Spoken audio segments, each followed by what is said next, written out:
Well, that escalated quickly.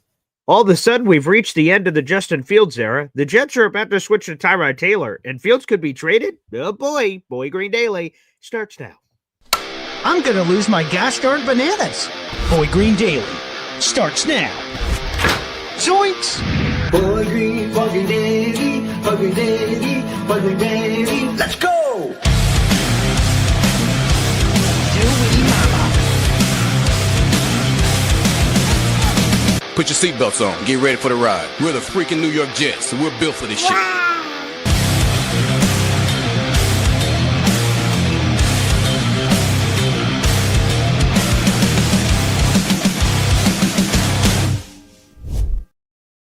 Hey, what's going on, everybody? I'm Paul Eston Jr., a.k.a. Boy Green. I'm the New York Jets digital reporter for Heavy.com. Welcome to Boy Green Daily, a daily New York Jets video show, also available wherever you get your podcasts. As you guys head on in, like the video here on YouTube, hit subscribe, join the growing army of Boy Green Coffee Club members out in the universe. We do have a full article in the YouTube description down below on this very topic matter that Justin Fields could be traded ahead of the deadline. Whoa. There's a lot to sort of unpack here. And we'll get to all of it here on the show. I'm Paul Eston Jr., a.k.a. Boy Green. I am the New York Jets digital reporter for Heavy.com, and here's how it all went down. Rich Cimini reported yesterday that the Jets plan on making a quarterback change, and that will be announced today. Aaron Glenn, our head coach, speaks at noon. That is when Aaron Glenn will inform us, the media, and the fans that they are making a quarterback change from Justin Fields to Tyrod Taylor based on Rich Cimini's reporting. And, well, before we get to that noon comments, Woody Johnson spoke at the league meetings in New York City for, between 7 and 10 minutes. And he went scorched earth, throwing Justin Fields under the bus and driving over him, backing over him, driving over him, backing over him. Not that he was necessarily wrong. I mean, Justin Fields has stunk. Although I would also argue that the big part of the 0-7 record was how shitty the Jets defense played for 5 of the first 7 weeks of the season. But that's neither here nor there. Long story short, there is some noise, some conversation about Justin Fields potentially getting traded, which could change all of this. So let's unpack it all. We're going to go to Jets Final Drive, an SNY digital TV show on a week-to-week basis, hosted by Connor Hughes and Zach Rosenblatt. And during their conversation, they talked about why this could be not only the end of the Justin Fields starting train, which has been reported by Rich Cimini, but the end of Justin Fields' time on the team, whether by hook or crook, cut or trade, drama potentially on the horizon for the Jets. Oh boy, let's go to Connor Hughes, Zach Rosenblatt, Jets Final Drive yesterday. If you're Justin Fields and you're sitting at home and suddenly your phone starts popping with those quotes that came out of the owners' meetings from Woody on Fields, and you were there, Zach, listening to it. I was here, but you were in New York listening to this firsthand. When those get back to Justin Fields, and Fields hears those things, wouldn't he want to just go like this is the highest level of the organization who very clearly does not believe in him at all and is very clearly ready to just move on and a large part putting a lot of if not all the blame for them being 0-7 on Justin Fields. If you're Fields and you hear that, don't you want to be like, you know what, dude, appreciate it, but let's cut me, trade me, move on from me, I'm done. I don't want to be here. I think that we could have some drama coming down the line here with the quarterback after hearing some of those comments specifically about him, which were accurate, but an attack. I mean, it was an attack. Yeah, I mean, I don't know. Justin Fields does seem like someone who generally tries to avoid controversy, but I don't think he's ever been confronted with this kind of situation. I was actually thinking I don't know. I feel like there are teams that could actually the Ravens might be better off with Justin Fields than Cooper Rush at quarterback, frankly. For a team that has an offense built around a mobile quarterback, why not go and trade for Justin Fields and pay him $10 million next year and however much they owe him the rest of this year? I don't know. I think that's a thought I had today. But yeah, tomorrow, Wednesday, is going to be very interesting when Aaron Glenn if Fields talks. I don't know if they're going to announce the starter tomorrow. They will, because you don't want the flip-flop. You don't want the uncertainty. You want the players to know, the guys to know. You can take a receiver up to the line. You can't take a quarterback. You got to make that decision Wednesday. Yeah. I agree. So tomorrow's gonna be interesting in terms of the comments, but at the end of the day, yeah, Woody's the one at the top of the organization. He has a right to his opinions. I didn't expect him to say that specifically, but the truth is, I mean, he's right about Fields. Like they haven't been able to complete passes, and that's why their offense isn't good. But you don't expect to hear that sometimes from the owner. So, but I'm very curious to see what the next step is. What happens, if and when he does get benched? Like a lot of times when teams bench the quarterback to make them third string, are they going to do that with Justin Fields? Are they going to make Brady Cook the number 2, or are they going to keep rolling with Fields with the chance? A decent chance that he has to play again because Tyrod Taylor gets hurt all the time. So, that's going to be an interesting factor in all this. There is a lot to unpack there. Let's go piece by piece. Let's go to that Brady Cook piece. We'll sort of work that in first. So Justin Fields started off as a QB1. Man, time flies pretty quick. There's that Ferris Bueller line. If you don't, stop and look around once in a while, might miss it. Justin Fields was a QB1, and he was the guy, and then it all fell apart, and a lot of shitty weeks in a row, and now Woody Johnson, the owner of the team, dresses him down embarrassingly in public fashion. Not that it's wrong, but Justin Fields just got ran over by a bus, and now, so this is how it sort of all ties in together. If you're Justin Fields, how do you go to? And I know before I even say this, there's going to be a lot of people that go, pull out the smallest violins in the world for this guy. But how do you go to work today if you're Justin Fields? Your owner just embarrassed you. Now, I get it. People are going to say, well, there's millions of reasons why you should go. All the money he's making. That's true. But, how do you continue to operate in your job now that you've been dressed down by the owner and everyone's seen the comments? Now they're going to be looking at you sideways in the locker room. You're about to get benched at least to QB2, maybe to QB3. How does all that, not mess around with the psyche, which is sort of what Connor Hughes said about, just move on, cut me, trade me, whatever. So there's sort of a lot of drama from that perspective. And here's the other thing, as was discussed by Zach Rosenblatt, Tyrod Taylor doesn't stay healthy. So even though they're turning the keys to the franchise over to him right now, he has not proven he can stay healthy in at least 8 years when he was a full-time starter back in the Buffalo days. So if Justin's your QB2, this temporary leave of absence is temporary, as I just said, because you're immediately going to go back to him. Do you want to go back to him after this? Because if you're making a decision to not play him, it's because you're not satisfied with this play. So that would open the door for all the Brady Cook fans in the audience that what could happen. I don't know if this gets announced today or it's a weekend thing or how it gets evaluated. But, if Brady Cook gets signed to the 53-man roster, Justin Fields becomes emergency QB3. He's not going to the practice squad, but he would be your third quarterback, basically inactive third quarterback on the roster. Then Brady Cook comes up.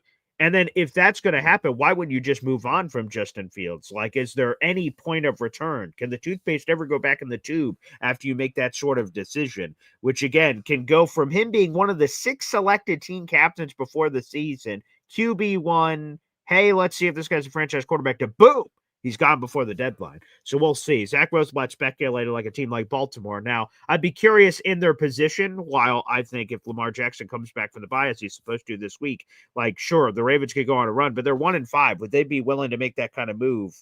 Would be interesting.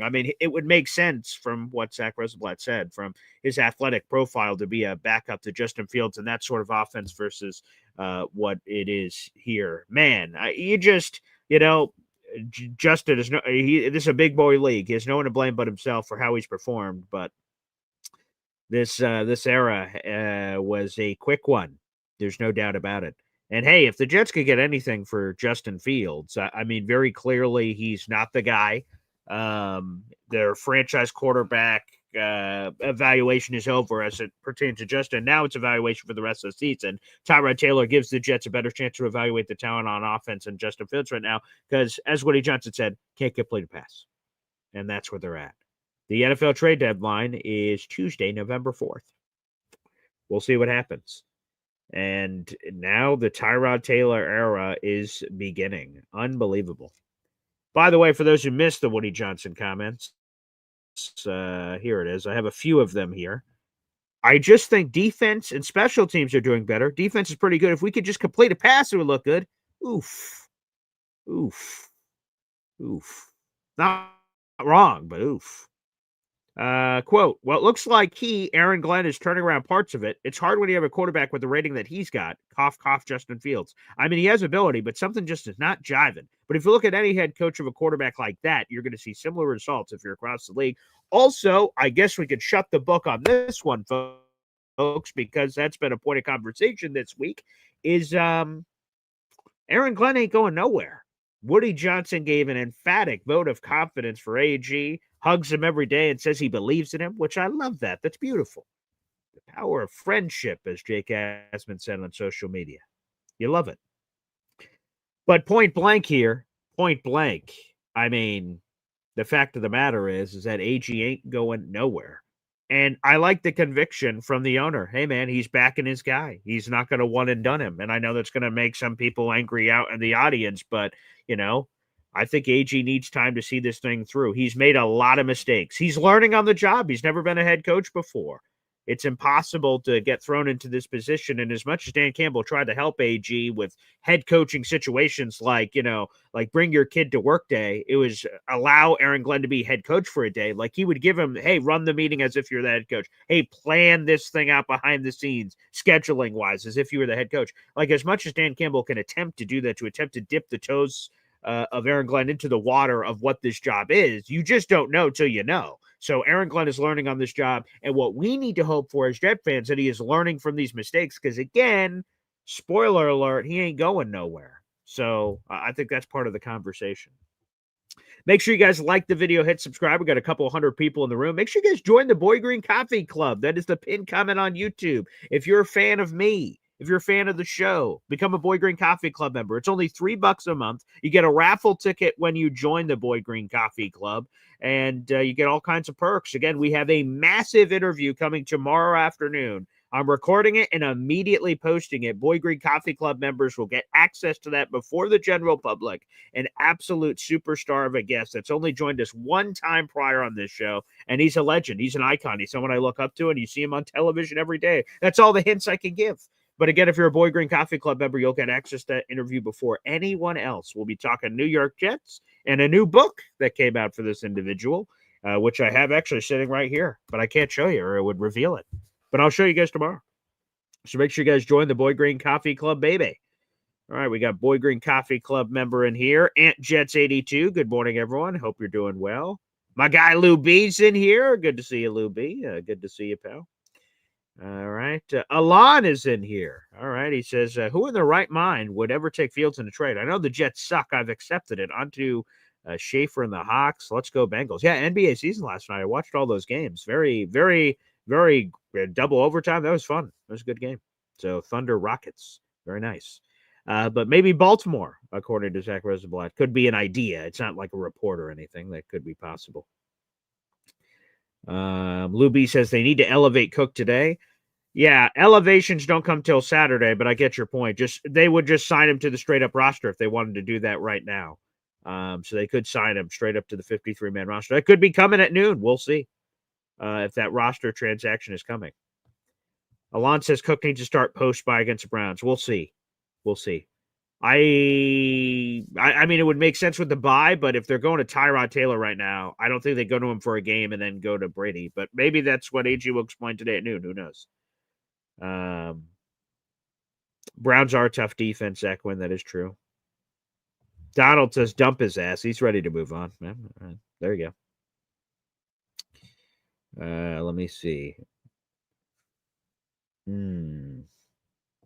Blaze says, don't trade my boy Jermaine. Yeah, Connor Hughes also did an NFL insider report, basically.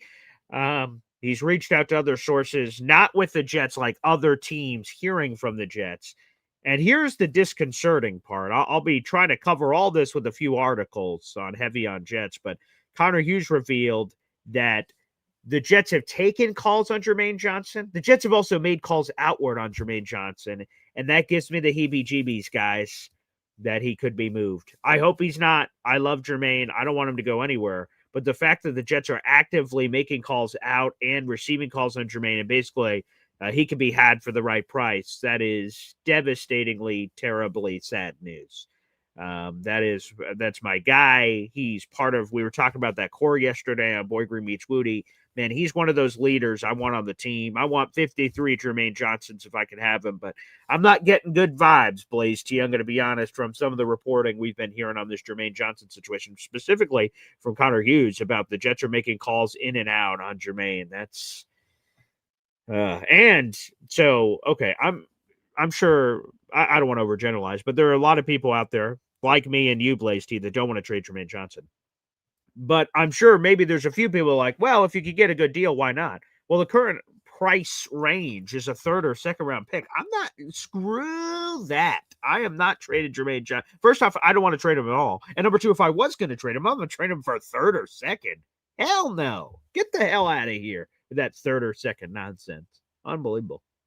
But apparently that could be in the works. So that's terrible news. Terrible news on the trade deadline. But a lot of other names could be had. One of the most popular names right now is Michael Carter II. That just makes sense. He's now, we'll see if he clears concussion protocol this week. I would assume so. And with Jarvis Brownlee Jr. playing as well as he is, it would make more sense for the Jets to trade Michael Carter II for anything they can get, which apparently would be a day 3 pick. Yeah. Tony Zonko, NFL not for long. That's for damn sure. And you're reminded of that on sometimes a year-to-year basis or sometimes a week-to-week basis.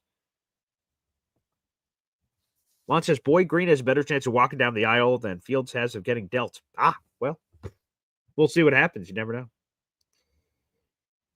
Kel, why is Tanner Engstrand not getting some blame? I don't think Tanner Engstrand's been perfect, obviously. But the quarterback play has been so awful. Like, it's hard to blame Tanner. Like, week 1 looked great. Tanner gets all the love for that. And then Justin has been in his own head. There's been open guys. He hasn't let it rip. I don't know. I think more blame is on Fields than Tanner, personally, Kel. But it's we should evaluate why everyone is, having their struggles. All right, let's go. We got some super chats coming in here on the program. Let's go to our guy, Lou B, baby. Appreciate you, Lou B. Every time we get a super chat, we hear from my daughter, Zariah Luna. Wow. If Breece Hall is traded, thank you, Lou B, for this. I'll add this to your raffle totals so far this month. Thank you kindly, good sir. Again, the raffle tickets are $3 a piece. I'll be flipping it up here on the screen in a few minutes about what items are up for grabs this month. You now have 6 raffle tickets for our contest, Lou B, so thank you very much.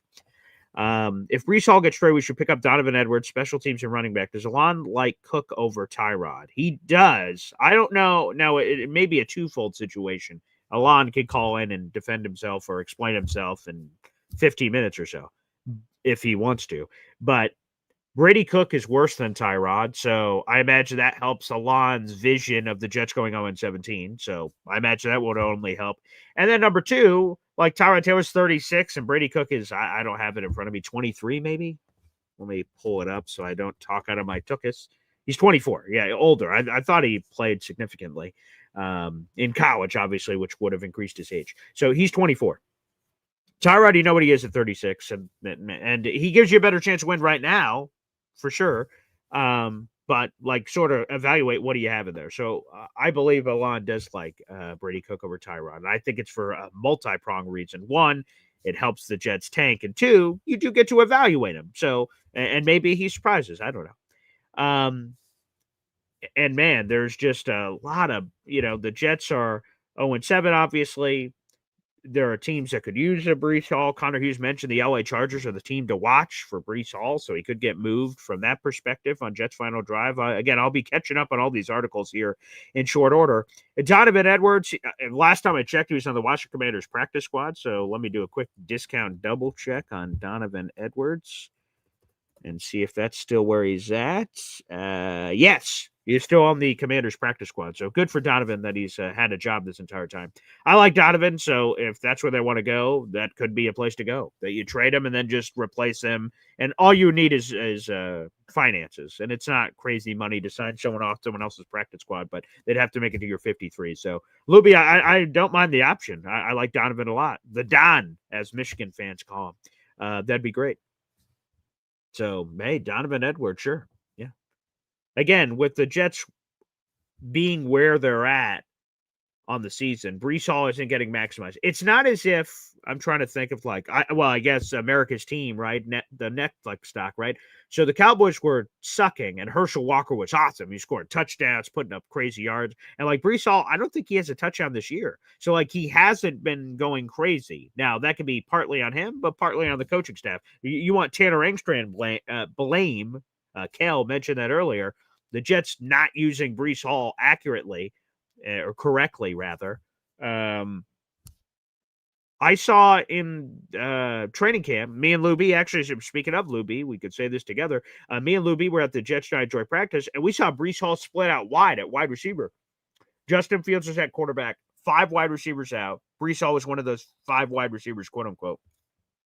4 verts, Brees Hall, 1 step slant across the middle, and it was like a 60-yard gain or something. They were using him out at wide receiver, and I'm like, oh man, they're gonna let Brees Hall go this year, and then they haven't. Last year, Zach Resblatt had this stat. Last year, Brees Hall had the most routes run of any running back in the league at this point in the season. And then this year, I think he's 17th at running back. So they're just not using him as a receiver, which is crazy. What are we doing? I don't know, especially no Garrett Wilson. That makes no sense whatsoever, but, that's neither here nor there. So the Don, I like that, Loopy. It's a good choice. Good little nugget there. Aunt Jets 82 says, I'm taking a second for JJ all day. See? All right, there you go. I would definitely not. Fuck that second. Absolutely not. I would not. But maybe I won't have a choice. Maybe I'm just going to be forced to deal with the I'm just going to be forced to deal with what comes through, I guess. So I may have no choice.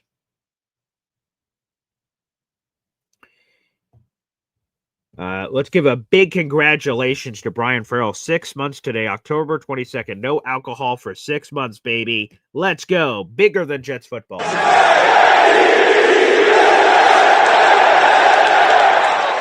Proud of you, Brian. Keep fighting the good fight. Keep fighting the good fight, brother. It's Jets, Jets. I love Fireman Ed, too. There you go, Brian. You know what? Let's give 5 memberships right now for you, Brian. I'll do this just for you, buddy. I'm gonna gift out 5 memberships right now. Let's throw them out there in the universe. Those are for you, Brian. Gifting out 5 memberships to the Boy Green Coffee Club. That's our YouTube membership group. Let's freaking go. Huge for Brian. That's awesome. All right. 5 memberships. There you go, people. I'm a man of the people.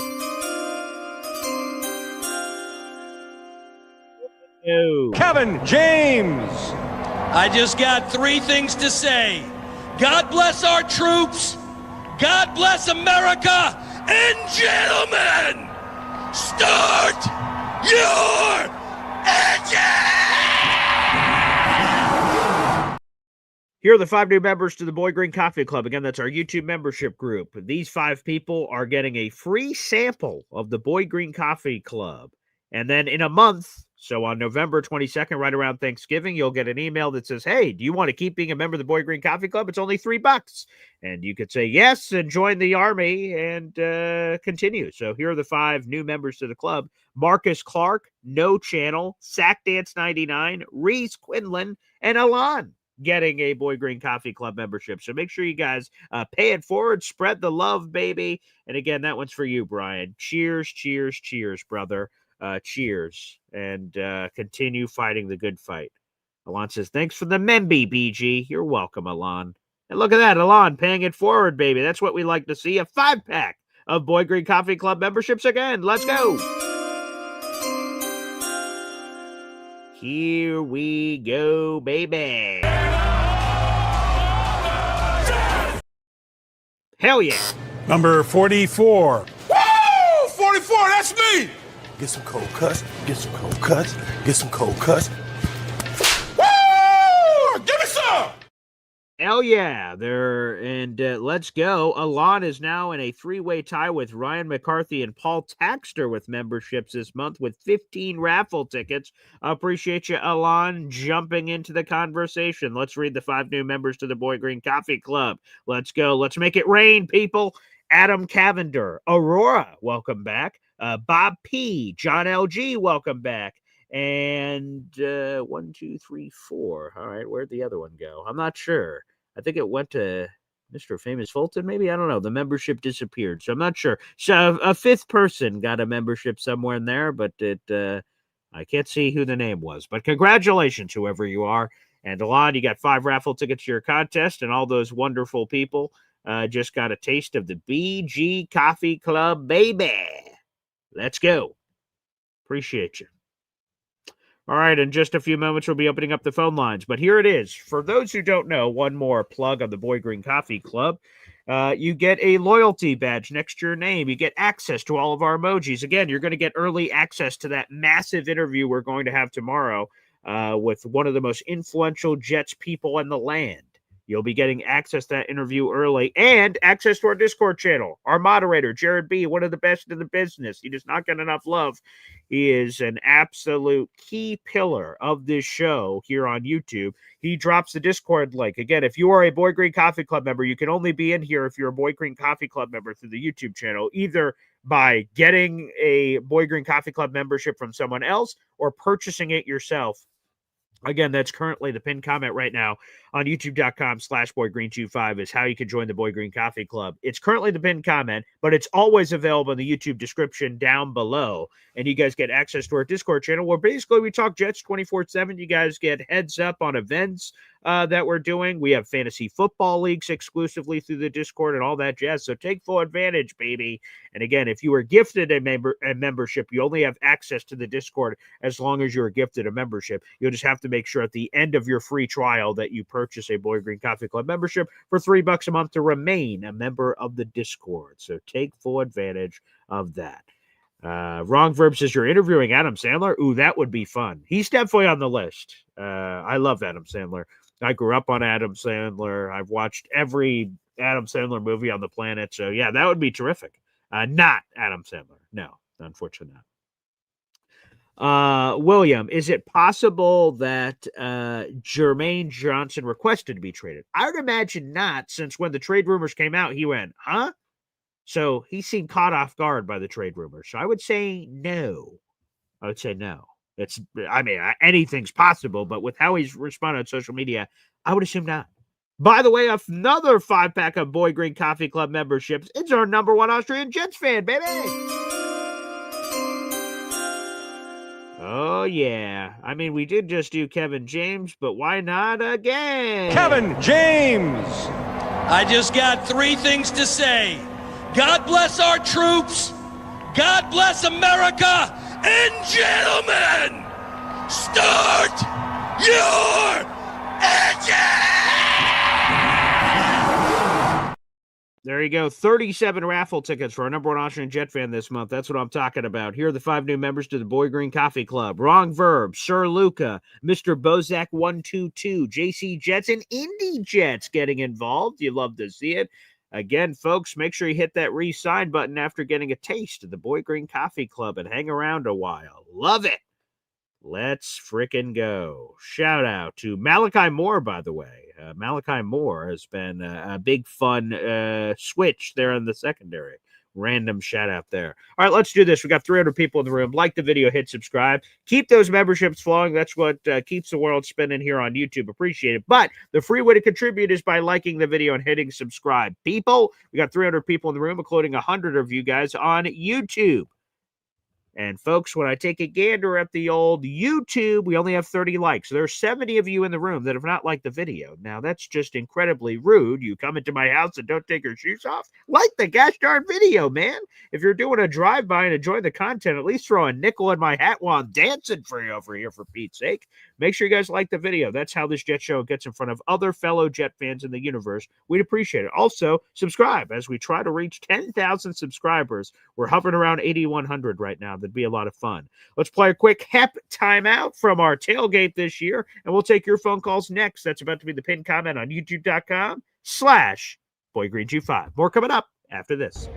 1, 2, 3. Whoa! Boy Green Daily, Boy Green Daily, Boy Green Daily. Talking Jets football, man. More on! Boy Green Daily, Boy Green Daily, Boy Green Daily. The New York Jets Football Club. Offense, defense, special teams, watch Jets football with Boy Green. Everyone, J-E-T-S. Jets. Boy Green, fucking daily, fucking daily, fucking daily. Talking Jets football, man. Boy Green, fucking daily, fucking daily, fucking daily.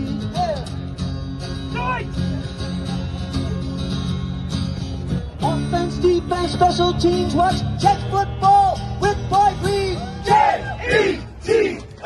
Jets. Let's go! Every time, baby, that revs the engine. A great start to the phone lines every single day here on the channel. We got a couple hundred people in the room. Like the video, hit subscribe. Let's go to the phone lines. Mr. Famous Fulton graces Well, us. good morning, Paul. How are you this morning? I'm blessed. I woke up this morning, good sir. How are you? Doing just fine. I've got a very special guest for my virtual interview today. Oh, we have a special guest. All right, show him. Who is it? Who's coming? We got DJ Skits. He is Oh. one of the DJs, and he does like every single 80s, 70s, 90s, Oh, cool. All right. everything. So it Nice. starts at Well, it DJ starts at action. 3 Okay. it starts at 3 p.m. Eastern time on my channel. Right, You right. guys And are what's that welcome to YouTube come. channel again? It's Mr. Fulton Moraz. Oh, okay, great. You may want to put Famous back in there, and sort of hype up the crowd. You know what I'm talking about? Yeah, I should do. Okay. Yeah. Yep. So So- great. Congratulations. Can't wait for that. 3 p.m. Nice. All right. I'll have to mark that on the calendar.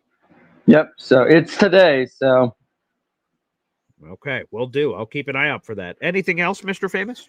nope, that's it. I have to get going because I had to get going because I have a phone call interview today at 10 a.m. this morning. Oh, congratulations. Awesome. Yep. So All right. Well, thank you, Mr. Famous Fulton. Thank you for your thank service. you. Yep. Thank you.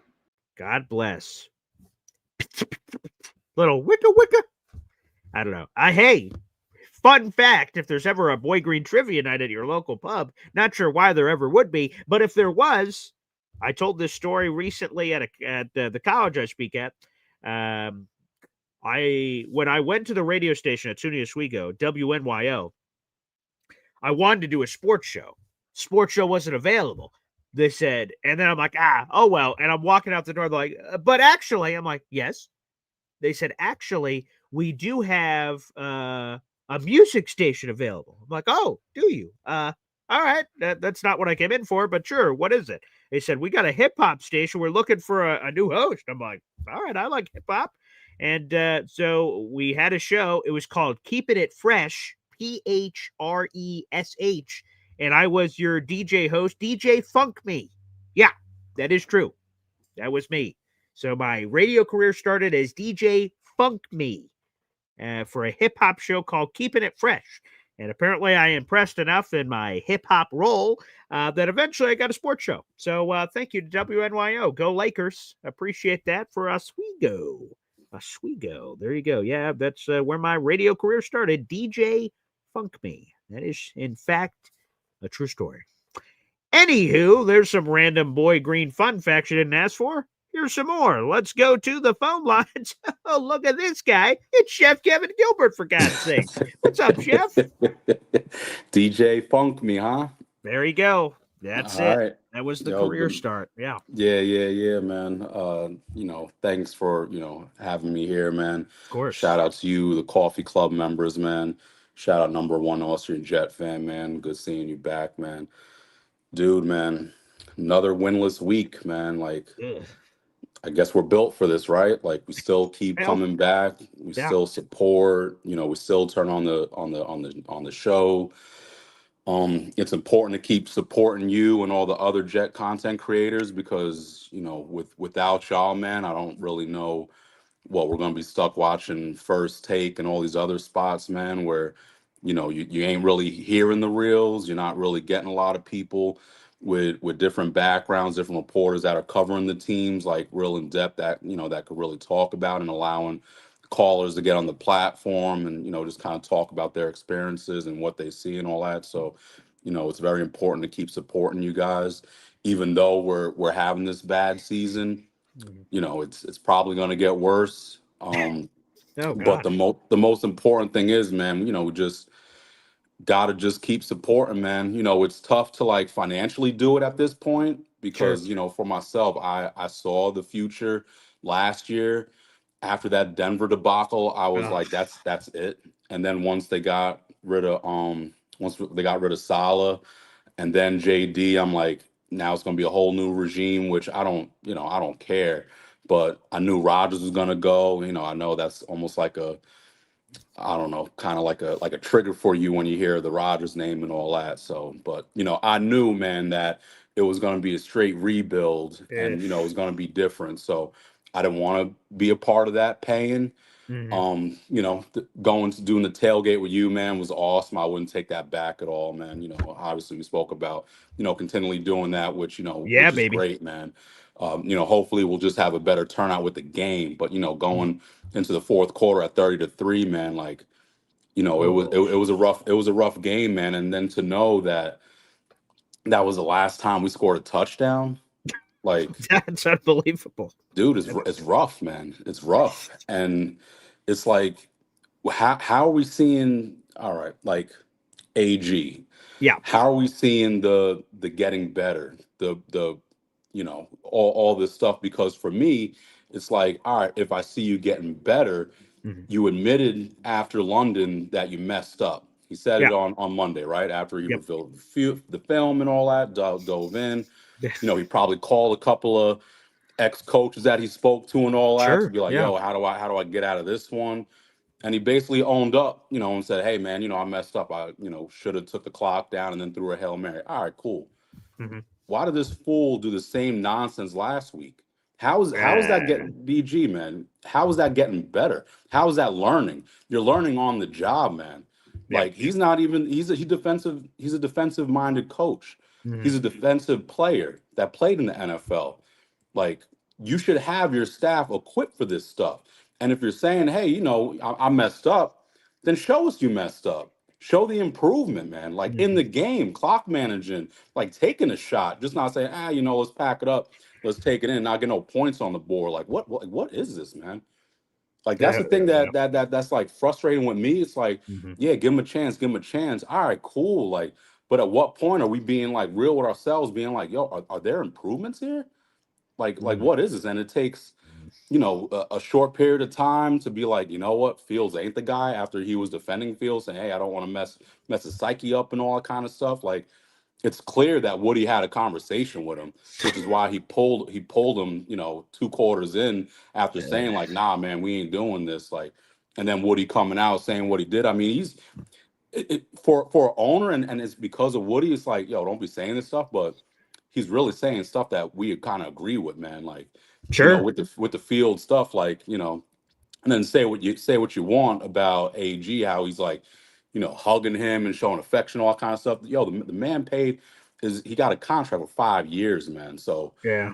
I mean, that's a lot of money, and you know, it's a business decision that he did, and he known him for a long time. So, you know, anybody saying, "Hey, fire Aaron Glenn," and like really holding it where it's like, "Yo, man, I need to see him go," and this and that, like it ain't happening, man. Definitely not. Maybe next year if we're seeing the same stuff, but it's gonna be hard for Woody to want to part ways with this guy when he's like, you know, saying all this stuff and talking Yeah. about the affection towards him and everything, but it's not it's then gonna be like how does these games look, these home games, man? Like we were there and the stadium was half empty, Yeah. and half of the people that were there were Cowboys fans. They Like, were. Yeah. and then last week with Carolina, like, yo, I was telling you last week, like, yo, how many Carolina Panther fans you know? Like, there was nobody there, man, and people are leaving in the third quarter. Like, in a close game, it's just we're not seeing the ball move at all. And Mhm. at this point, yo, you see the players frustrated. You see Brees like up until I heard that, I'm like, you know, I've been on here being a Brees supporter. I've met him a couple of times Mhm. when I post stuff on the socials. Like, you know, he looks at the stuff, which you know I appreciate and all that. But you know, when it comes to a fan and being real, like we can't make the same mistake that we did last year with Reed, man. Like Yeah. you see Reese, he ain't happy, man. He's already talking about like shooting yourself in the foot and then shooting yourself, and like he's already saying all this stuff like weeks ago. Mm-hmm. He ain't happy, man. So it's basically like anybody on expiring deals, man. As crazy as it may sound, like yo, they all gotta go, man. They gotta go, and it sucks because like, all right, if we trade other pieces like JJ, like yo, I think that's stupid. But if we trade JJ, like, what kind of message that sending to the locker room? What kind of message is that sending to free agents and the people that are like, yeah, trade, just clean house, trade for what? For picks? Like, I've already been ranting about this. Like, for pick for what? And then we got to groom these people. Tell me what third rounders have panned out in the last 5 years on our team.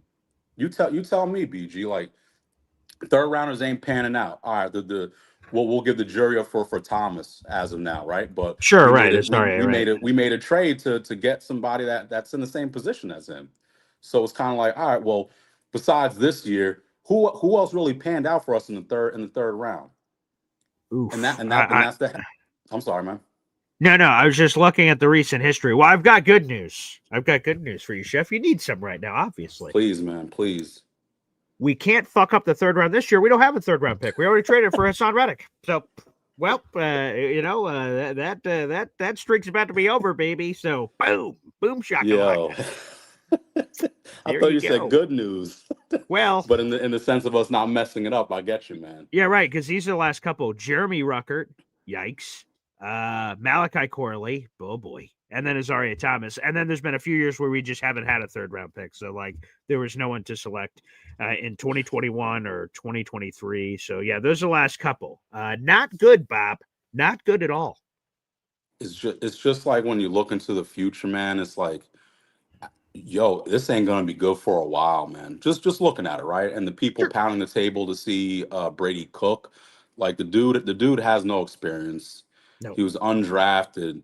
Give him a shot, sure. I mean, what is there to lose? We still gonna lose. We're gonna lose with him. It's not like we're gonna win. Like probably not. What? Just keeping it real, man. Just watching stuff. I was there at a bunch of training camps this year. Like for me, it looked like Martinez was doing a little bit better. Yeah. Probably the ones that I wasn't at. Maybe Cook was doing it in the maybe. preseason and all that. It is what it is. I think it was kind of like splitting the hairs between the two of them. But it's not like we're going to see any groundbreaking stuff. Like we're definitely better with Tyrod out there to pick up some wins. And to be honest, like BG, I think I know the answer. Would you rather not have any wins or at least have one win, still knowing that you're going to lock up the first, the first spot, right? Stack them wins. That's it, man. Anybody saying, "Yo, let's go winless," you're not a Jet fan, man. You're not a Jet fan. I understand, you just messing it up, but the other teams that have won losses, they're gonna win a couple more, man. Sure. So for us to get a couple more, like you need that for the free agents, you need that for the locker room, you need that for the fan base to kind of get the good feeling going. Because right now, with all these losses, just think of the mindset that all the players are in right now. Plus the front office and the media people, like, yo, they're trying. I saw some on Instagram with some T kid running onto the field or whatever. I'm like, I know this kid's gonna get murdered in the comments, man. I'm looking in the I'm like, yo, he's a freaking kid, man.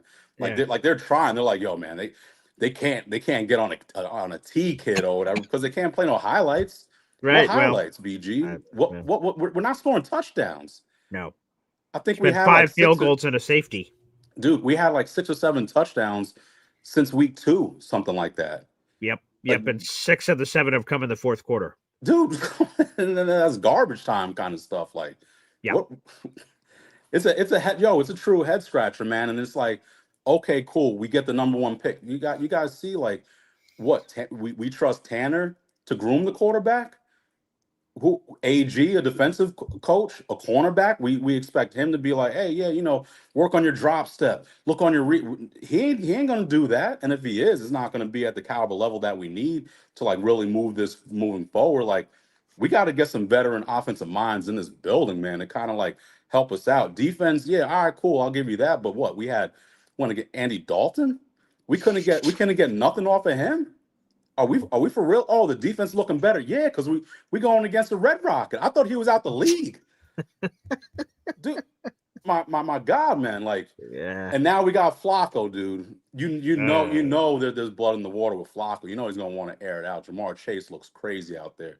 Yeah. You know, yeah, let's go. Let's get a win, man. Something for the fans. This is BJ. I ain't even gonna. I got I got love for you. I got support and love for the community, man. I keep calling in on Wednesdays. Just because of the time and the work schedule. It works out. But it's like, Appointment yo, viewing, baby. We appreciate it. thank you, man. Like it's losses. We were talking about there's nothing good, man. But Tyrod Taylor, he's about to be named the starter today, and then we're going to go and kick some Cincinnati Bengals ass. We're going to go in there and go into the state of Ohio and start, smacking around old man Flacco. Let's do it. First Dude, win. your reaction, man, to when AG decided to pack it in the first half, man, I'm like, your excitement for first downs. You would have thought that we had a game-winning touchdown with your excitement for first down. Yeah. Dude, first down. This is what we was going crazy during the We were. Jets-Cowboys game for first downs. We're Mhm. starving for something to cheer for, and at this point, what's there to cheer for? Again, over the last 2 weeks, Losses. 5 That's where field our goals and mindset a is going. safety. Cheering for Apparently, that's losses. where a lot of people are right now. Yeah, I don't blame. To be honest, I don't blame them, man. I don't blame. It's just for me. It's tough to do that stuff. I But just it's can't. like, Yeah. if it comes down into the end of the year where it's like, if we win this, we fuck up our draft position, and it's like, all right, man. it's like all right, man. It's what it is. But it's still it's not a guarantee that we're gonna pick the right guy. And even if we do pick the right guy, who do we have to groom him? Everybody talking about Jackson Dart. What do you think Tanner is gonna put Jackson Dart on the level that Dabo did? I Let's go, don't think Tanner. so. Yeah, I don't think so, man. Yeah, I mean, shout out to the guy, man. I know you met him and all that. Yeah, sure. It's just I don't have faith. I don't have faith in that he's going to be able to groom the quarterback because what we saw with Justin Fields week one, he's digressed, man, to the point where the owner is speaking out about this stuff and how poorly he's playing. There he is, the Jolly Green Giant, Tanner Angstrand. Good to Hey, see you, man, pal. great performance week one, man. Week one, hey, that was it. Yeah. We was high. We are like, all right, we got a steal here. But then when you start peeling the layers back, it's like, all right, another inexperienced dude, with LaFleur, at least, with the background and all that, like you would have some kind of confidence, but it was clearly a quarterback issue and whatnot. Like there's some talent here, but then it's like, all right, Fields don't have the wide receivers. Mhm. All right, but then utilize Brees, utilize Sure. Mason Taylor, utilize Yeah. some of these other guys that you have here. Now it's like Brees clearly ain't happy. So we got to ship his ass out of here. And then what? Now we got Isaiah Davis. Like, we're going to utilize him. If we ain't doing nothing with Brees, what do you think we're going to do with Isaiah Davis? Like, shit ain't getting better. Yeah, we elevate Edwards up and all that. All right, cool. But now it's just, we're just throwing shit at the wall. Like, basically, yeah. That you can't run an organization like that. You can't run a team like that. Like, oh, I'm looking for a spark. That's what they said. That's what AG said. I was looking for a spark when I put Tyra on it. Hey, we needed that spark in London, dude. Mm-hmm. We needed that spark in these other games. Where is it? Yeah. It's dead. And then it's like, all right, well, what are we gonna do to get this done? Oh, I gotta look in the mirror. Oh, I gotta call these coaches. Like what?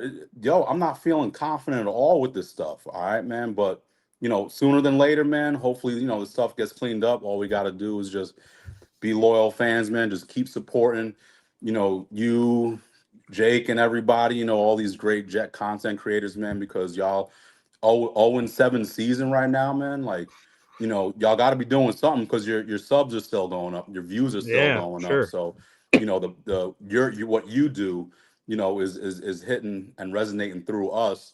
It just sucks that we couldn't have more wins to kind of help, elevate this a little bit more. But I salute you, the coffee club, the members. Have a great one, brother. There he is, Chef Kevin Gilbert, an absolute legend, an OG, all of it. He's the best in the business. And appointment viewing every Wednesday. It's great to have Chef giving his very honest thoughts on a variety of Jets matters, which, again, for those who are just joining us, again, we have over 300 people in the room. Like the video, hit subscribe. The Jets are making a quarterback change, according to Rich Samini. That'll be announced officially at noon when Aaron Glenn speaks to the media. That they're moving from Justin Fields to Tyrod Taylor, and he will be the starting quarterback, at least for this Week 8 game, and we'll see what other quarterback news he has to share. Does Justin Fields go to QB2? Does he go to QB3 and Brady Cook comes up? Like, oh boy. Like, who knows? Quarterback drama perhaps to come. We'll see what happens there. Let's go back to the phone lines. Hepster here on the program. What's up, Hep? Hey, Paul. Hey, fellas. A couple of things. One thing is I saw a video of AG leaving the field the Panthers game. Okay. No booze. It was almost like people were like, I don't know if that's Indifferent. The worst. That was worse than booze. That was For worse sure. than booze. It was, and I saw AG's face like, oh my God, Nah, that's scary. I've never seen that before. Yeah. The other thing is that could you imagine the scenario if AG puts in Fields this week? How Oh does he my do that? goodness. Yeah. How does he do that? I mean, after the owner just said that. That would be right to right. Like, let's say Rich Cimini's wrong, right? At noon, he's like, Justin Fields has been my guy, will be my guy, forever is my guy. Like, We had I'd a be great like, practice. yeah, right. And then he follows it up with that. My jaw would be somewhere on the floor. I'd be like, oh wow, okay, well, all right. I'm gonna rally around whatever the decision is, I suppose. But yeah, with what Woody said, that's what it feeds into me about this whole theme of the show and everything. That how do you just put him at QB2 because Tyrod is injury prone. So like, even if we're like, it's like he says today, it's Tyrod Taylor time. The first quarter, Tyrod trips on a rock, right. And then Justin, you're back out there. Justin, like, the fuck? Did you just hear what Woody said about me this week? They want me to try to complete a pass out here? Like, oh boy, that could be a disaster. So. Yeah, I mean, I could see him doing that, go out for 4 plays and like, you got to come back in there. Right.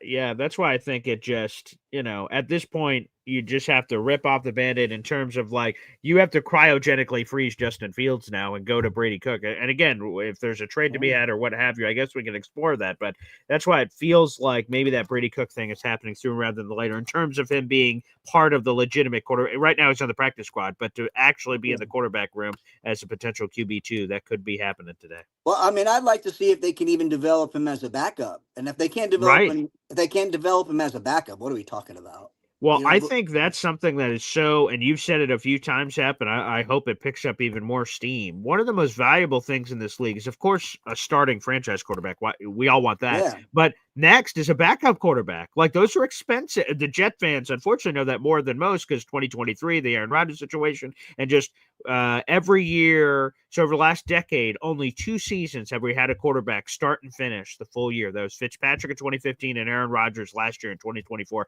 Every other year, we've required at least 2 quarterbacks, if not more. It's gone as many to 3, 4, and nearly 5 one time of different quarterbacks to start a season because we've had no choice. So to have a legitimate backup quarterback, that is an incredibly valuable commodity. So if Brady Cook is able to be that for the Jets, that's important for this and many years to come, for sure. Yeah, at least we've done something to start to further our predicament, Right now, we're just treading water, it seems like, or we're sinking a little bit, actually. We're still sinking. Yeah. I don't know. As far as I don't understand what we're gonna do. I mean, it's getting really crazy as far. And Tanner Angstrom, at first I was like, the first game I said, oh, this guy looks pretty good, and then then it wasn't looking so good, and I said, well, maybe it's the quarterback, and now I'm questioning him because I don't know about this guy. I don't know. What do you think about Tanner's play calling and what's been going on? Yeah, it's both. To you, you sort of walked us through the journey, right? Pittsburgh, like, all right, we got a guy here. We didn't know. He's never been an offense coordinator at the NFL level. We're like, all right, as far as we could see, that wasn't the problem. They didn't lose because of that. Yeah. And then I was seeing guys open, so that it naturally led me to, the quarterbacks have to be terrible. If the guys are open, quarterbacks have to see it. Tanner can't, he could drag the horse to water. If the horse doesn't drink, that's not his fault. And I'm like, yeah, I guess so. And then I've been seeing the usage of Breece Hall where he's like being used less as a receiver than last year when we had Nathaniel Hackett and Todd Downing and good Lord, that's like hard to put myself back in that horrific place.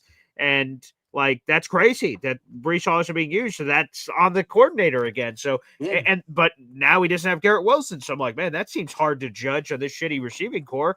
But like Breece Hall's there and he's not using him right. So it's been very herky-jerky so far, to be honest. But let's see now, right? So if Rich Cimini's correct and Tyrod Taylor's about to be named the quarterback in like 4 hours, like now you've got this quarterback that's been around the league for 15 years.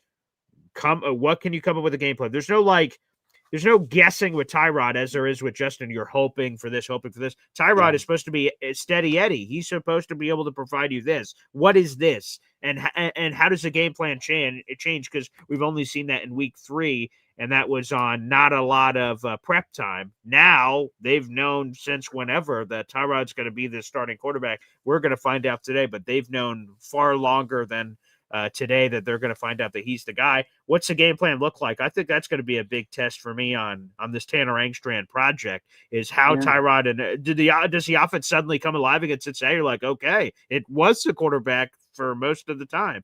That's a question we'll answer this weekend. I just can't remember the last screen pass we had. Yeah, I don't understand that. I don't understand that at all. That makes no sense. Well, especially when you're having a problem with the rush.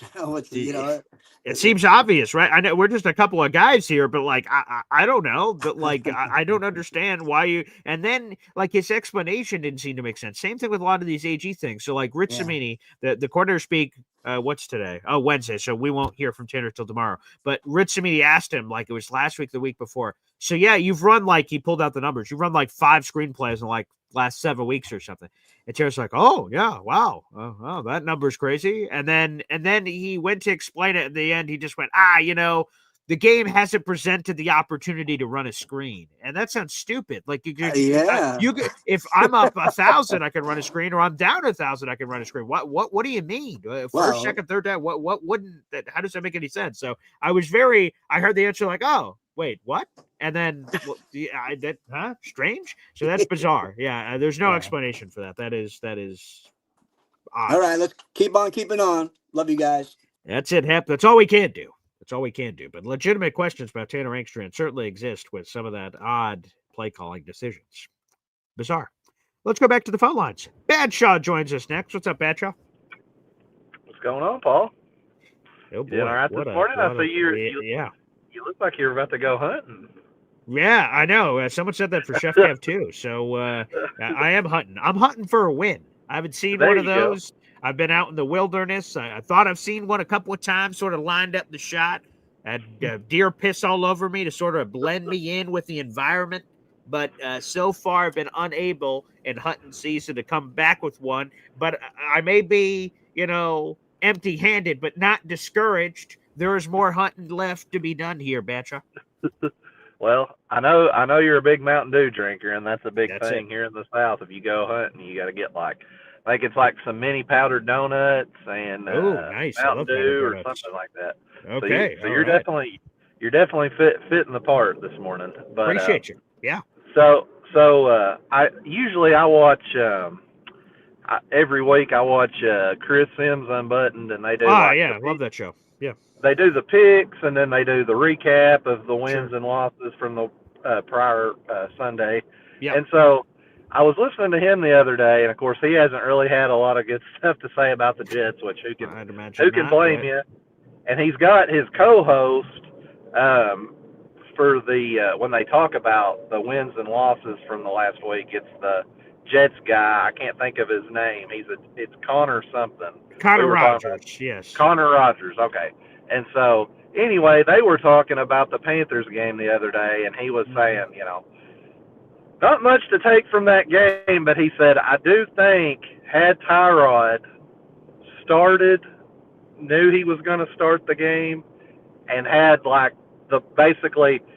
they have turned the reins over to Tyrod last week and been like, hey, Tyrod's going to start this game, had him in the practices and whatnot, they felt like we would have won that game, which I thought was pretty crazy for a non-Jets fan to say about that, sure. Looking back and whatnot.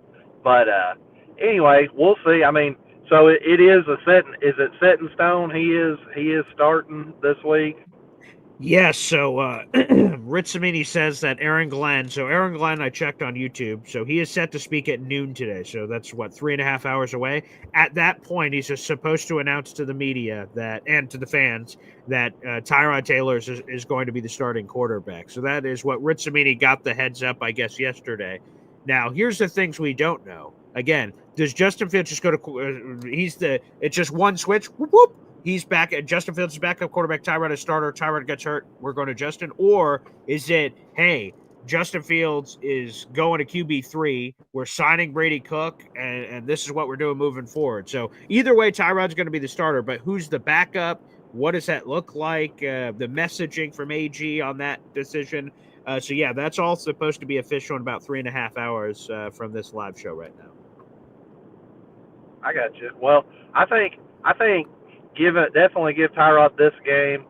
If he plays decent, then maybe one more game and then switch to Brady Cook. But I mean, if he goes out there and throws like a 5 interception game or just plays just completely terrible, then I'd be like, put Fields back in. I don't know. I don't even know if I want Fields going back in there. But if that's our only options right now, but Brady Cook, I definitely do want to see him cook. I mean, him and I know Mimbu's had good stuff to say about him, them playing in college together, and all that. So those SEC quarterbacks, they're scrappy. So we'll see what they can do. But I think it makes sense to what you just said, though. So it sets up nicely, right? Well, again, we're 0-7. I wish it would have set up a little better than that. But whatever Tyrod does, the next week is the bye. So if Tyrod looks awesome, okay, I'm sure they can install even more stuff for Tyrod during the bye. If he looks like shit, all of a sudden the Jets go, well, we've got a bye week to figure out what the hell we're doing for the rest of the season. So it sort of sets up this decision now to hopefully make the best choice coming out of here with extra time after this game. So they'll have time to marinate on that result of whatever week 8 is. Yeah. I also want I don't hope I don't cut out right here, but okay. there was somebody I wanted to give a shout out to today if I could. Sure, I know in the past you kind of mentioned your mom and how she's always been there and supported you and whatnot, drove you to school and stuff. That's sometimes. Right. Yes. Yep. Well, I just want to say y'all know I'm a huge Jets fan, super huge Jets fan, and today is my mom's birthday, and I'll tell you, I became a football fan because of my dad, but I never would have gotten to do the things I got to do, go to the games, and she made sure I had the memorabilia.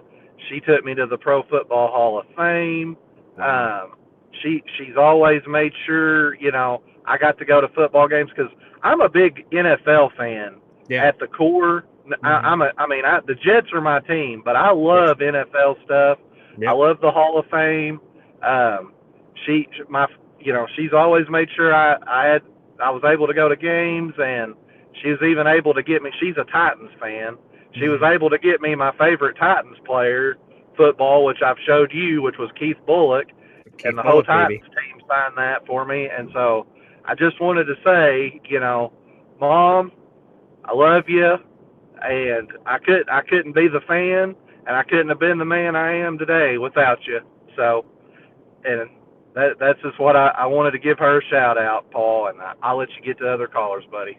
Appreciate you. There you go. A big shout out to Mama Badshaw, baby.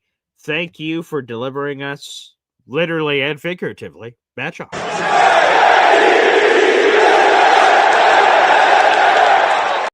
Oh, that's awesome. I love hearing your guys' origin stories. They're all different for how we got into the Jets or NFL football or what have you. Man, me and Badshaw are cut from the same cloth. I am obviously a diehard Jets fan that does a Jets show every single day and all this other stuff. But I'm an NFL guy at heart, the Pro Football Hall of Fame. I'm such a nerd for history. And so that's so cool. That's awesome. And Badshaw's mama out there, you obviously did a wonderful job raising this young man, and we appreciate you having him in our lives, because without that pushing, maybe me and Badshaw and the rest of the Coffee Club community never all come together. So that's beautiful, and beautiful shout out. Of course, that's always, fair game. This is a show by the people for the people. You guys can use the phone lines, give shout outs all the time. That's always wonderful. Let's go back to it. Frank hops on with us. What's up, bud? Wow, that was quick. Yeah, hey, you know what? That's service time, baby. Yeah. I have a question for you. I thought earlier in the year our clown owner claimed he was going to stay out of everything. Yeah. All of a sudden, he comes out and he basically throws the quarterback under the bus, Yeah. runs over him back and forth. Yep. And I'm not saying Justin Fields is the greatest quarterback we've ever had or a great quarterback, Probably not. but Justin Fields didn't lose the Pittsburgh game. No, Justin Fields didn't give up an average of 30 points a game. he did not. And I honestly thought the clown owner, which he is a clown, he makes people call him Mr. Ambassador. I wish Trump would send him to Iraq or something, get rid of him. But yeah, actually, you know how I feel about this guy. It's ridiculous. He's a joke. Yeah. Not only because he can't put a team on the field, but also I go to a game and there's not enough people during halftime to feed, get where you can go. Me and my daughter went halftime. We're going to get something to eat. Can't even. We said we can't do this. We're going to miss the whole third quarter. We had to go back and get anything to eat. People who were with us didn't get back to the fourth quarter because fuck shit Woody wouldn't put enough people there to work.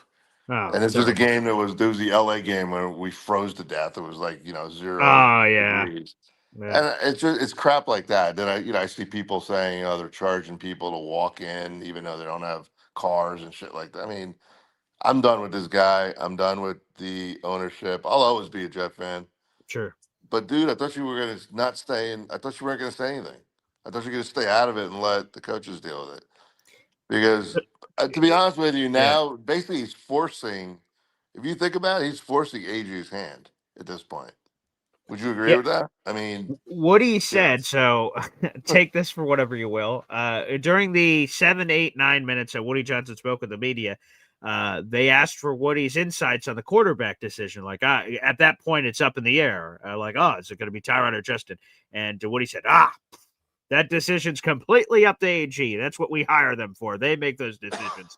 Which that's good to hear, but with how he just ran over Justin Fields' limp carcass over and over again, more or less. I would imagine it's very difficult if AG, again, AG and Woody apparently speak every day, according to Woody. So maybe they feel the same way or have reached the same destination on Justin. But if they haven't, it would be very difficult, I imagine, for AG to come out here at noon and say, I'm riding with Justin Fields based on what the owner said. So.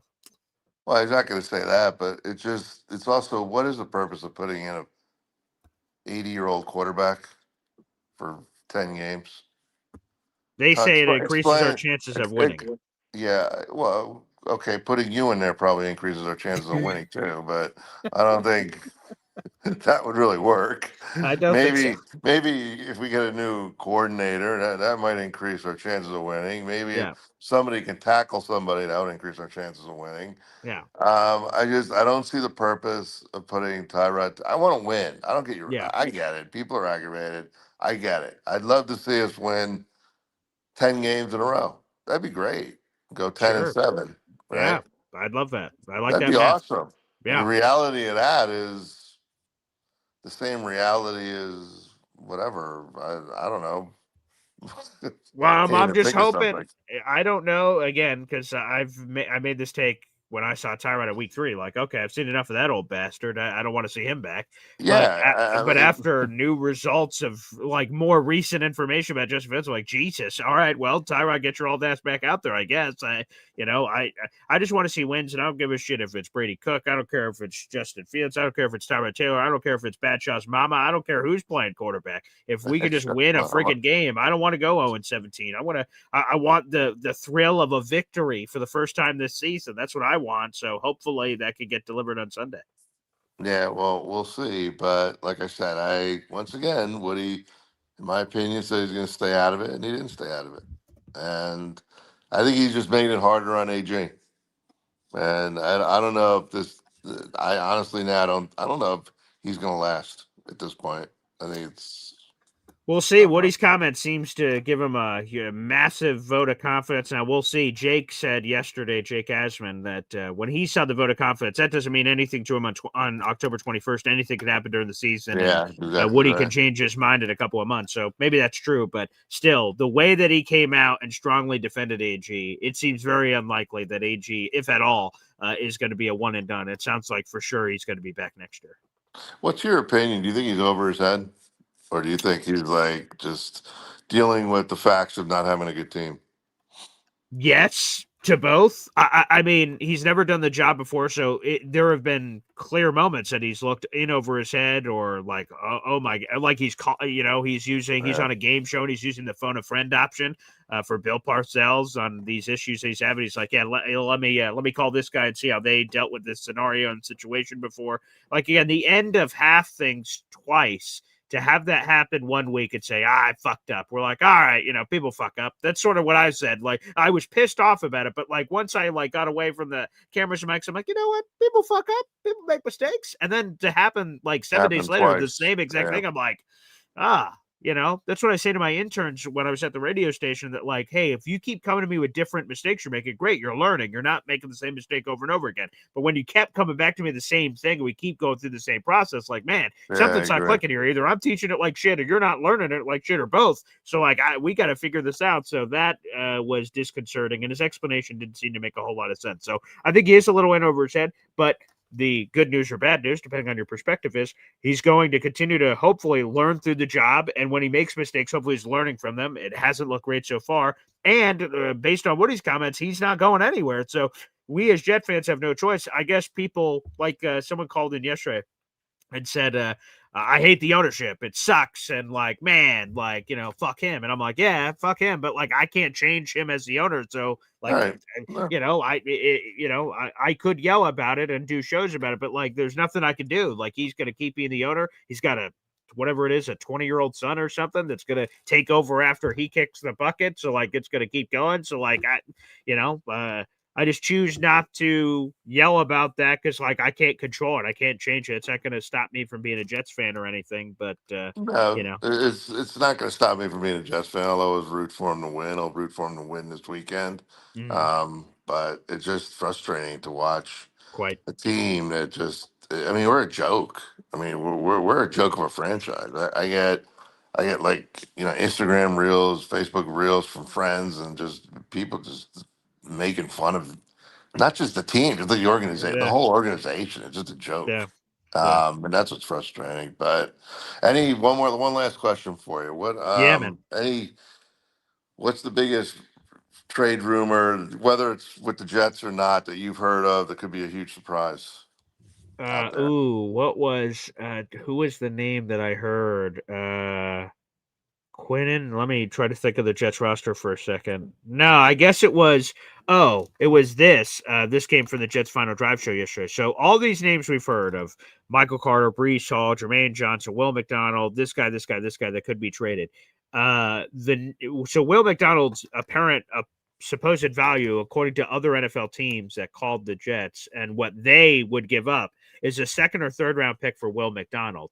And I'm like, man, fuck that. I don't want to do it. But I was hearing Yeah. Zach Rosenblatt's like perspective of it, and he said, you know what? I'd take it because like Will McDonald's an incomplete player, however he described it, and said, you know what? Yeah. Like reset, allow somebody else to make that pay decision because like that's going to be a complicated decision to make and trade him for the second or third. So I don't know if I agree with it, but I heard that rumor yesterday. I'm like, wow. And just got thinking like about a debate about what you would pay someone like that. How do you do it? He's not a perfect player, but a very impactful player. The crazy block field goal, obviously super athletic. How do you pay somebody like that? What does it look like? That was just interesting to me when I heard that yesterday. Okay, trade deadline's next week, right?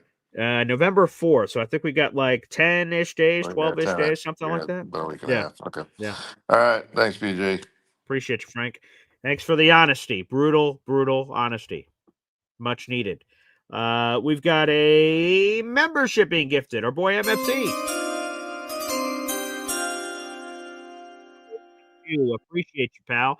That membership went to, make sure I get this right. JQuest 57. Welcome back, JQuest. By the way, MFC got 7 raffle tickets for a contest this month. So appreciate you guys there. And by the way, here it is. I know I've been teasing it all show, so my apologies for getting to it so late. This month's raffle prizes are as follows. Throw it up here on the big board. We've got the Jets Boy Green Woody tailgate package. It's got a T-shirt from the tailgate, koozie, Jets coaster, bottle openers, all that jazz. So you guys can enjoy that. Random vintage Jets player T-shirt, the official 1975 Jets yearbook cover, better times perhaps in Jets history. That's a cool cover. Shout out to Joey Matesic. He donated that in. And the Jets NFL Combine authentic gear. Again, I've known former Jets employees that's worked in the building, and then when they leave, they say, "Hey, Boy Green, you want to buy all my shit?" I'm like, "Sure."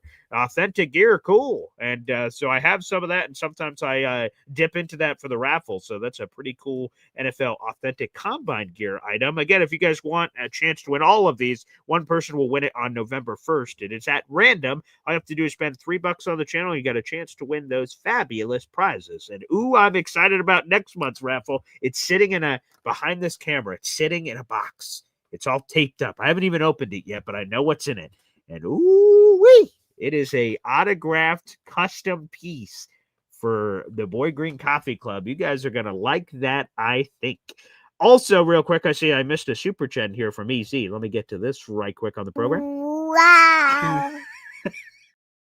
Thank you. Why are we marketing JJ? I don't want to trade him. Yeah, that would be the other thing to Frank's point. He's like, what's the trade rumor that sort of surprised you? So Will McDonald, his value in the debate about it, that was sort of surprising. The other one is, according to Connor Hughes, the Jets are accepting trade calls on Jermaine. So bring, hello, well, Jermaine Johnson.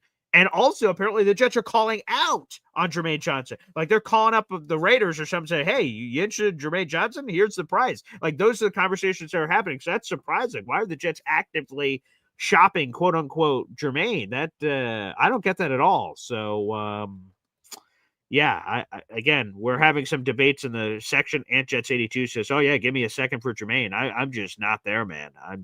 I'm happy we can all have different conversations about it and we can have different opinions, but hell no, I have absolutely no interest at all. So easy, me and you are completely simpatico, my friend. I've got no interest in any of that. But by the way, with your $2 super chat, your previous super chat combinations, you got 4 raffle tickets for a contest. So thank you, EZ, for the super chat coming in. I appreciate you, pal. All right, let's go back to the phone lines. Indy Jets is up next. Andy?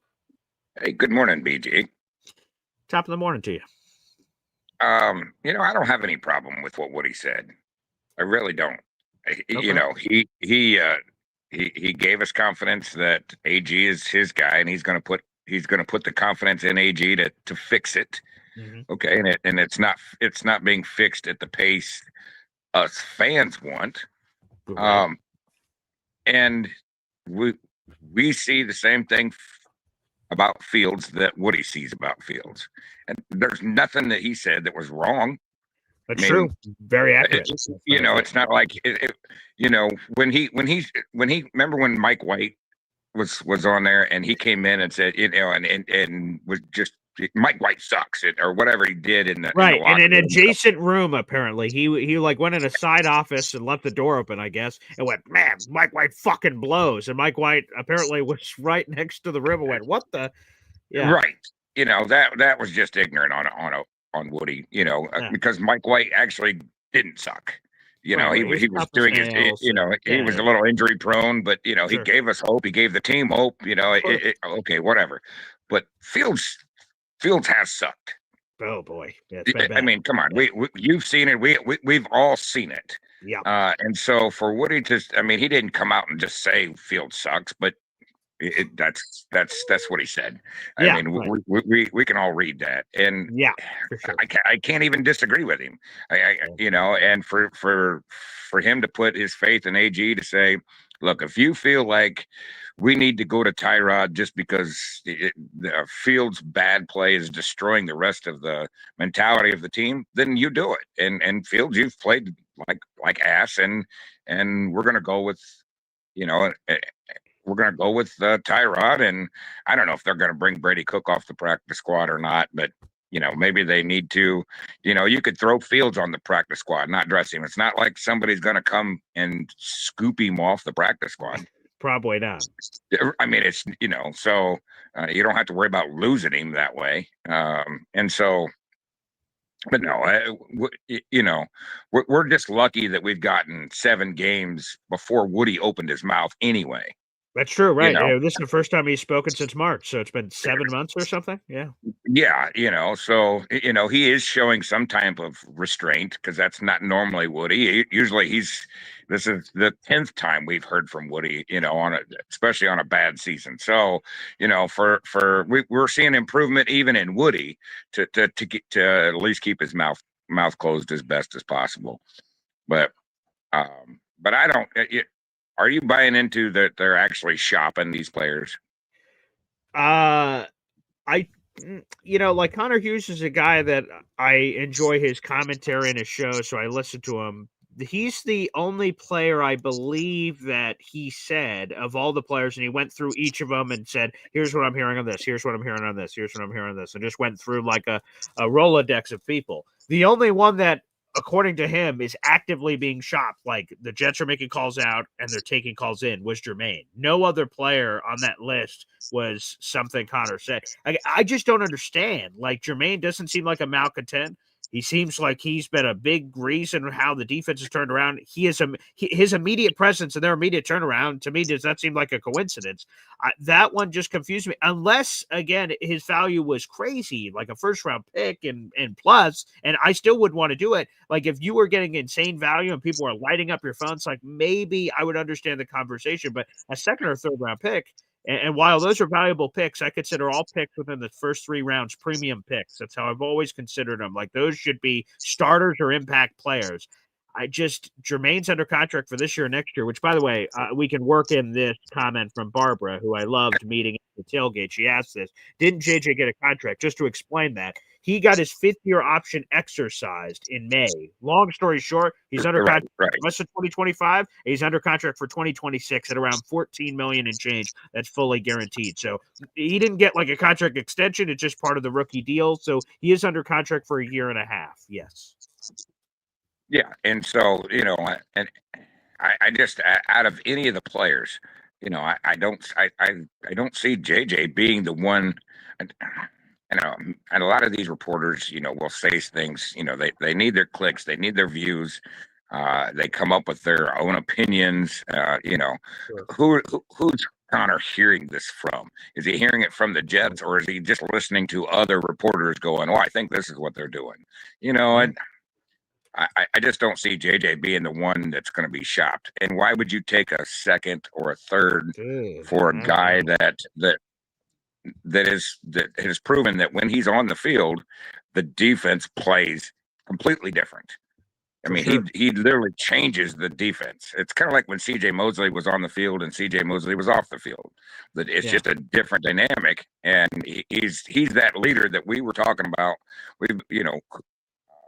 On the field that we needed. And then when he came back, finally, you just saw a difference in the team. And I don't know if he knows how to translate what the coach is saying to the players. I don't know what it is, but why would you want to get rid of the guy you don't get rid of your translator? You don't get rid of your leader in the midst of this for, I don't want to call it peanuts, but a second or third is not, and you're probably not nobody's going to give a first, probably. I doubt it. Probably not. Yeah. So, it just seems like the return value of that wouldn't be there. It just doesn't make any sense to me. I still think the Jets are buyers in this. I think they're going to make trades for somebody, not trades away. But that's what But yeah. Anyway, I love the camo. Hey, there we go, baby. Yeah, exactly. Hey, it's we either do it for concealment, so that way, the deer don't see us, or we hide as Jets fans and say, "Yeah, you can't really see me." See, both work, Indy. Both work as a potential. Appreciate the call. Yeah. Good conversations. Yeah, the other surprising one was Connor Hughes. Again, this nugget he shared is from other teams potentially interested in the Jets, not from the Jets side, but that like Quinnen Williams' value could be a second-round pick. And I'm like, what in the beep? I'm not trading. First off, no way. No way. No fucking second round pick for a 27-year-old All Pro defensive tackle. Go suck a bleep. Hell no, absolutely not. By the way, answering Barbara's question real quick, is Elijah Tucker eligible to be traded? Yes, players on injured reserve are eligible to be traded. Now he's more complicated because he's a free agent in 5 months, but you could trade him to another team and they would have exclusive negotiating rights, or you could work on an extension as part of the deal, which would be complicated as he's recovering from injury. So yes, technically there was an ABT rumor that we talked about like a month ago or something. So that's also possible. Sure. Let's go back to the phone lines. Ricky New York Live is up next. Ricky. Hey, what's happening, Paul? And man, I'll tell you what, the best laid plans last night for a show, and then Woody had to open his mouth and kind of blow the whole thing up and turn it on its head. Dude, I agree with everything Woody said. I think almost all of us do. It was incredibly inappropriate, for him to do it in front of the cameras and announce that to the whole world. Sure. And when I was young, I used to think it was okay to say anything as long as I felt it was true, because honesty is best. But as I got older, I learned sometimes it causes more problems. Better to keep your mouth shut. Woody shouldn't be in front of the cameras ever. I think sometimes he's trying to be funny and it comes across like bad, like the thinking is overrated comment. He just should stay away from the cameras, period. Yeah. Now, that being said, dude, I myself was ripping Justin Fields last night. I mean, sure. Like the nobody eats at Cafe Jets comment yesterday when Chef Fields is in the kitchen. The food never leaves and makes it to the dining room. If you watch the Denver game, the Statue of Liberty moved better than Justin Fields. There were some doozies in there. Yeah. But that being said, like I referenced yesterday, people saying our touchdowns have been in garbage time.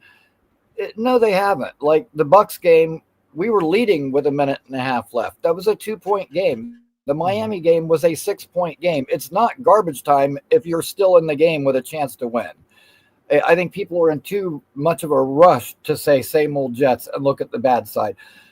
Yesterday, Jake said, show me one place where the Jets have improved. In Tampa, we had like 14 penalties for over 100 yards, I believe. In Miami, we had 10 penalties. In Denver, we had 2. The penalties have improved. Yes.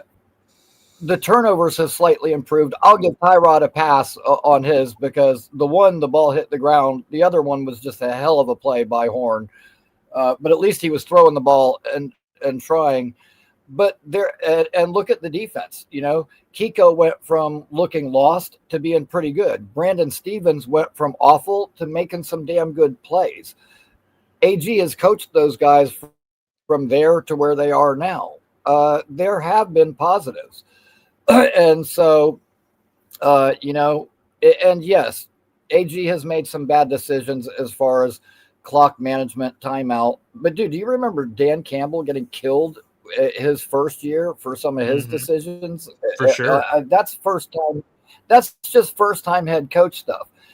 And since everybody likes to compare us to Detroit lost those first 7 games by a combined score of 72 points. The Jets have lost their first 7 games by a combined score of 54 points. So they were taking more lumps than we are in that first thing. And I'm just throwing that out there for reference, for people. But man, I mean, I really kind of dug into it, and things aren't quite as bad as they seem. And I've been saying for the longest time, just the fact that Woody gave AG a 5-year deal right off the bat, dude, I knew he wasn't getting fired. I've been saying this for weeks. He's not getting fired. Like, all you people can just get that out of your mind. I think that they had an agreement where Aaron Glenn told him, listen, we're going to start building the foundation first. It may get ugly before it gets better. And I think this year was always kind of a throwaway. Fields was always a dart throw. AG has the tendency to get the best out of his players. Unfortunately, Fields isn't it. And I just wanted to say this, and I wanted to bring this up. I haven't heard anybody talk about this on any other shows besides myself, and I want to throw this out there to you and get your opinion. Sure. Not Justin Fields as a football player, okay? But all right. Watching his pressers, I was thinking the lack of energy, excitement, intensity, enthusiasm, whatever you want to call it. Like, how's this guy supposed to rally the troops when he just seems so lackluster himself? But dude, his last press conference, and this was before Woody's comments, when they asked him, how do you feel about losing your job? And he went into this like 5 or 6 minute long rambling answer about God. Yes. Like, dude, I'm seriously worried about Justin Fields' mental health as a human being. Like, leave football aside of it. Like to me, that answer was alarming, dude. That was scary. Like, this guy seems like he's at the end of his rope. He really, truly seems lost. And what Woody said, like, man, talk about kicking a guy when you're down. But, hey, it's result-based business. We all know that. And he hasn't had the results. But, man, that last presser to me was really, really alarming. And if I was a family member or a friend of his, I'd be really worried right now. And I want to hear your thoughts on that. Yeah, and also he had a press conference before the game. So what was the Panthers game? So before the Panthers game, he was asked about, like, man, is there like a short leash because you just played so poorly? Are you afraid of that or anything? And he gave not as passionate of a God answer as he did after the game, but it was in the same vein. There was sort of a complacency that I noticed about Justin about, like, you know what? If I lose my job or I keep my job, it's all in God's plan. So, like, whatever happens, happens, and like nothing can break me and nothing can bother me. And like, I am reserved to the fact of God's plan is God's plan, and I'm just a soldier, just following through on the orders that were given from above. It was just sort of weird because I'm like, man, you would think that like someone would show a little bit more verve for someone's job that may be on the line here, and you need to play well or else you're going to lose it, and that's sort of the energy level.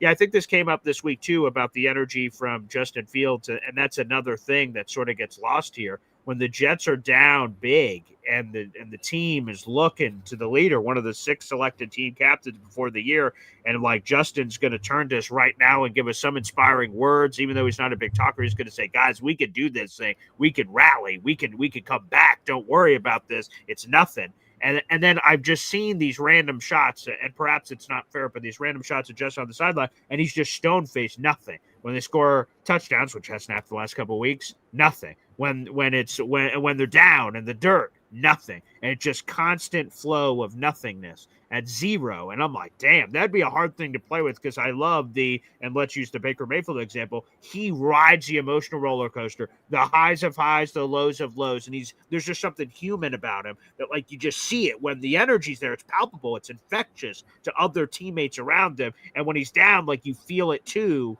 But there's just like a humanness there. And with Justin, it's not there. And so he's not performing well, and he's not having that energy. So like the teammates, I think, are sort of aloof to what's going on because they're not riding with their quarterback having that energy to sort of take them out of wells and holes that have happened this season. So to me, that's been a frustrating piece of the puzzle. There's no question. Yeah, absolutely. Like, he just doesn't seem like one of those guys that's going to put the team on his back. And I'm not saying everybody has to be like a big rah-rah guy. But, dude, you saw, like, if it's Ray Lewis or somebody, a guy that gets in front of the team and says, we're going to go down that field, we're going to score. Like, somebody that just doesn't accept whatever bad happens must be God's plan. Like, some people forge their own destiny, impose their own will. And that's the kind of guy we need, not just, a guy that's just willing to accept whatever bad comes our way is kind of what it seems like. And yeah, dude, his lack of energy is so extreme. Like, he almost seems sedated in some of those pressers. Like, and I don't know if that's just mentally him being beaten down. His confidence is obviously shaken and at an all-time low. And everybody wants to say, oh, well, Fields won in Pittsburgh. He won 4 games. Dude, he won in Pittsburgh with an established defense who had been playing together, who knew their system. We had guys learning a brand new system. And yes, the defense blew those first couple of games for us. But like, I mean, and that's the frustrating thing, is because when he did play, I guess I won't say good, but adequate, the defense was a complete disaster. Now the defense is playing good and he has regressed. We can't get all the phases to play at once. And that's really frustrating. But dude, like, you know, AG, I think the plan was build the foundation now. And if we can't get anything out of Fields next year, we get our quarterback, and right, sure, the foundation will be in place. The defense will be set. The offensive line will have a year together. And I think that was always kind of the plan. Nobody ever said the long road was going to be the easy one. And for us, I know that sucks, but we can't put the past 14 years on AG. Like, and that's like people saying, oh, the Jets can't develop a quarterback. Dude, it's been a different regime for each quarterback. Like, let's not judge this regime on the past, and let's not let our emotions cloud us to what's going on. There have been improvements. You know, when you're 0-7, it's really hard to find them. It's hard to find that silver lining. I try to do my best, but I don't think it's quite as bad as some people are wanting to make out.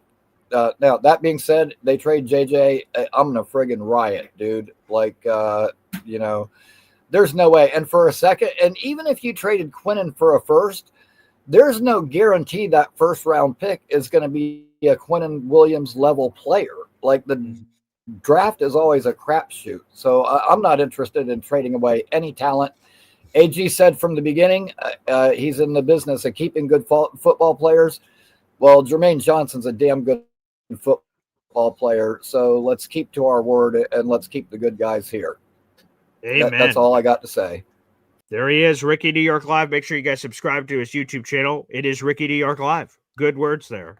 And yeah, I'm and again, Woody made a strong case about Quinnen yesterday, about even if you trade him for a first, like Quinnen's 27. Like, don't you just want good football players? You know, wouldn't you want that too?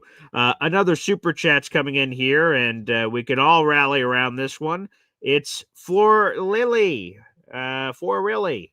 Here he is, Frank. Super chat. Let's go. Wow.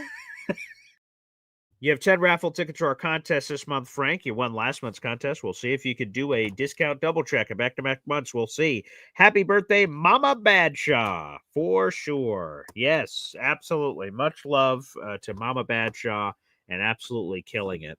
And thank you for, again, giving us Badshaw and introducing him to football and supporting him. All the mamas out there, a massive shout out to my mama and every other mama out there for everything they bring to the world and the table. We appreciate you guys so much. I would say this real quick, and thank you, Frank, for that. Again, I think Justin, just to say this, I think Justin's always been a quiet guy. You know, he has found his faith. I've got no criticisms of that whatsoever. God bless. I'm glad that he has found God in a stronger way than he ever has before. He's talked about this all off season, dating back to how much he reads the Bible and things of that nature. So I don't mind that at all. I don't think he needs a mental health check or anything from that nature. I didn't get that same vibe that Ricky got. To me, I think he's found just like this sort of I don't even know what the word is, and I don't want to misrepresent, but he's just sort of found this peace. I guess that's the word. This utopia for himself that, you know, no matter what happens in his professional career that's been rocky up and down, that he knows who he is, and that's enough for him. And hey, I'm glad for Justin the person for that. But on the football field, it's been a difficult watch. Let's go back to the phone lines. Up next, Johnny Boy here, crisp and clean. What's going on, BG? Good morning, man. How you holding up? Good morning, sir. Yes, welcome. Hey, so I'm glad you said that, because that's exactly what I was about to say in regards to with Fields. I I can't fault the dude for his faith, and that's something that if he truly believes in, then hey, it should be talked more about. If I'm being honest with you, so Sure. kudos to him. But at the same time, I kind of understand what when the dude got that concussion, and I came on here and I told you, I was like, dude, why is nobody really talking about the fact that he has also the epilepsy and the effects that come along with that, right? Because ever since that concussion, he really hasn't been the same, Right. But the matter of the fact is that it didn't work out. He sucked, and it's done, right? So Yeah. Right. Yep. with Woody coming up and saying what he said, I can't fault the cat because it's what we've all said. I mean, I just said it that Justin Fields Of sucks. course. So there's no difference. The only thing for me, and shout out to Nob, because I was talking to Nob about this, and he made a really good point. And he was like, dude, it's no different than us saying that the guy sucks and everything.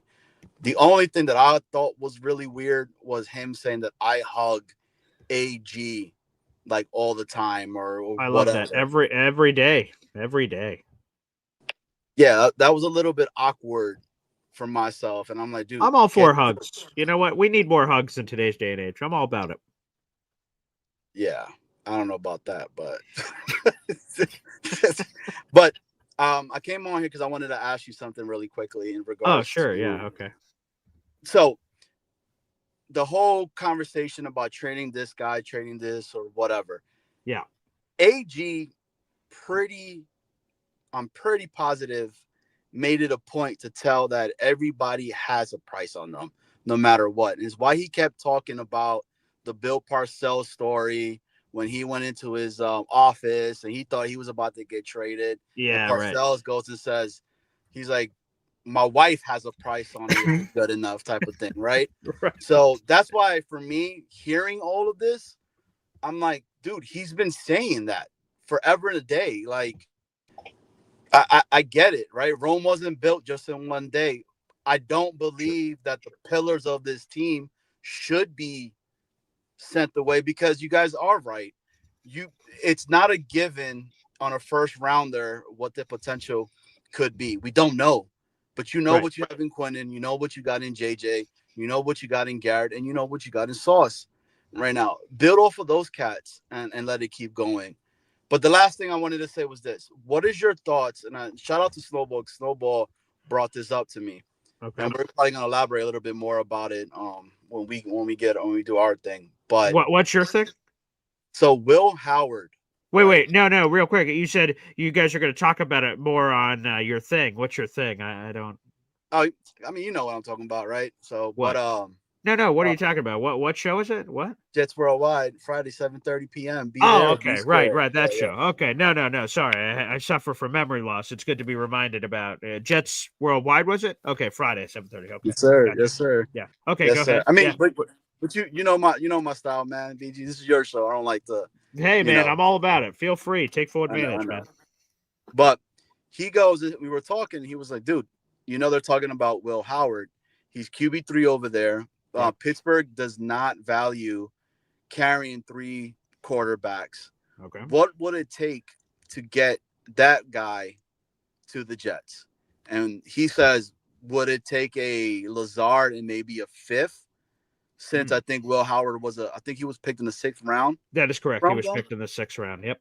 Is that something that you would welcome, or is that me grasping at anything to try to see if we could put something potentially in there? I mean, I liked Will Howard a lot coming out of college. I wanted the guy.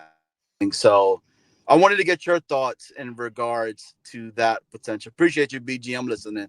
Yeah, Peace, yeah. everybody. Thank you very much. Yeah, this thought was brought up yesterday on Boy Green Meets Woody about it wasn't about Will Howard in that particular case, although Woody is a Will Howard guy. It was brought up about Shadur Sanders. Someone said, hey, could the Jets trade for a rental half season of Shadur Sanders, even though Shadur or Will Howard or any of these guys are under contract for multiple years? Like, could you in theory do that?